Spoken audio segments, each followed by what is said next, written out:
যৌবন বয়সে তুমি নারী আলাদা থাকার চিন্তা করতেছো, আর তুমি নারী যখন বৃদ্ধ হবে তখন বৃদ্ধ বয়সে একসাথে থাকার যুদ্ধ করছো। একই নারী, দেখেন জাস্ট খালি সময়টা আলাদা। হ্যাঁ, সময়ের আলাদা, সময়ের কারণে সে যৌবন বয়সে আলাদা থাকার চিন্তা করছে, কিন্তু বৃদ্ধ বয়স যখন হবে তখন ছেলে নাতি নাতক যা হবে তাদের সাথে একসাথে থাকার চিন্তা করছে। তো আমাদের সমাজে না এই জিনিসটা বেশি হচ্ছে, যৌবন বয়সে আমরা আলাদা থাকার চিন্তা। যেমন সমাজে কিছু নারী আছে যারা কিনা প্রথমে বিয়ে করে বা স্বামীকে প্রেশার ক্রিয়েট করেছে আমরা আলাদা থাকবো বা শ্বশুর শাশুড়ি একসাথে থাকবো না, কিন্তু এই বউটা যখন 80 বছর হবে বা 60 বছর হবে তখনই ইনিও তার ছেলের বউর সাথে যুদ্ধ করবে যে না আমরা ছেলে সন্তান নিয়ে একসাথে থাকবো।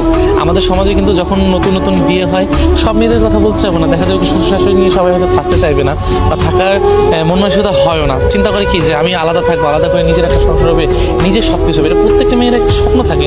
তারপরেও কিছু মেয়ে হয়তো শ্বশুর শাশুড়ি নিয়ে থাকতে চায়, বা যারা এই চিন্তাটা করে যে আমি আমার হাজব্যান্ড নিয়ে জামাই নিয়ে আলাদা থাকবো, কিন্তু একটা সময় দেখা যাবে কি যে তারাও কিন্তু 30 বছর 40 বছর পর তারাও কিন্তু কোনো একটা সময় শাশুড়ি হবে, তারা কিন্তু ছেলের বউ বা ছেলের যে ছেলে মেয়ে আছে নাতি নাতনি নিয়ে একসাথে থাকার একটা চিন্তা ভাবনা থাকবে।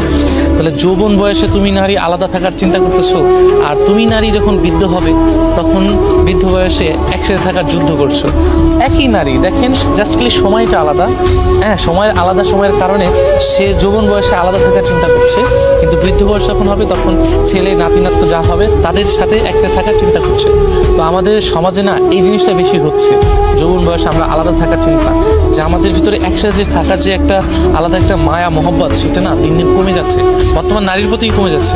দেখেন একটা সিম্পল একটা কথা বলি, বৃদ্ধাশ্রমে যখন আমাদের বাবা মাকে রেখে আসি, দেখেন কোন সন্তানের মুখে শুনেছেন যে বিয়ের আগে রেখে আসছি মা বাবাকে বৃদ্ধাশ্রমে, কিন্তু দেখেন বিয়ের পরে এই জিনিসগুলো হচ্ছে, মা বাবাকে রেখে আসছে বৃদ্ধাশ্রমে। হয়তো দেখা যায় সব বউরা একরকম না, কিন্তু কিছু কিছু সংসারে এরকম হয়। কোনো মেয়ে মানুষের হয়তো এরকম চিন্তা ভাবনা আসবে না যে সংসার ছেড়ে বা শ্বশুর শাশুড়িকে রেখে আলাদা থাকার চিন্তা ভাবনা করে, এই ইন্টেনশনগুলো বাদ দিতে হবে।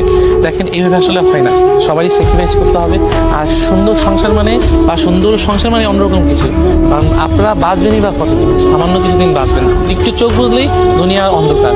সো আমরা সবসময় চাইবো যে নিজেকে এরকম পর্যায়ে না ফেলে সবাই মিলে একসাথে থাকার জন্য। যদি একটা নারী চায় তাহলে দুনিয়ার সব কিছু আটকে রাখতে পারে, আবার যদি একটা নারী চায় দুনিয়াটা তছনছ করে ফেলতে পারে।